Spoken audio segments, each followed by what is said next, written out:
This is Thomas Paul's Week number 41, this time from my home office here in Bonn. Today I want to remind us that officially, according to the United Nations, in the next days, and some researchers think it happened already, the number of people living on this earth will be 8 billion people.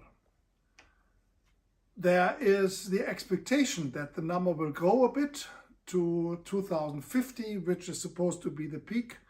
Most researchers say we never will get to 10 billion, so the growth is no longer accelerating. But 8 billion people, that is a challenge for us for 4 reasons. Number one, preaching the gospel.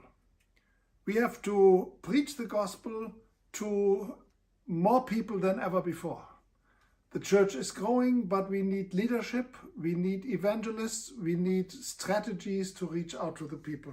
Number two, it is a challenge for the very young people and the very old people. We have countries, mainly in the Western world, but for example also China, where the number of quite old people is very much growing and becomes the center of society. So we need new ideas, new programs, how to work with them in our local churches as much as in evangelism. But let's also remind that young people are the reason, many millions of young people, why the number still is growing. This is mainly true in Africa, in large parts of the MENA region, where the churches become younger, and there is a huge interest in the gospel among young people.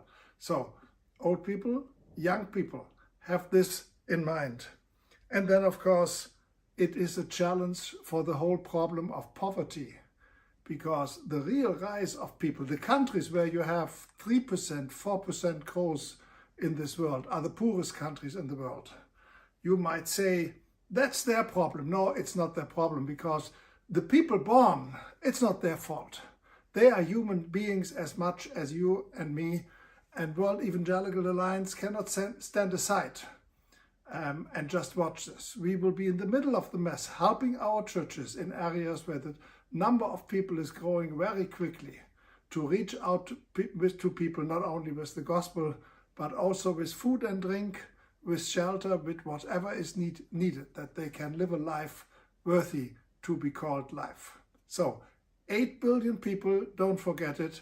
Might be some weeks ago, might be in some weeks, no one knows it in detail, but in the middle of this year, it is 8 billion people we have to pray for and which God loves, because He created them and they live on His earth, on His creation. Thank you very much.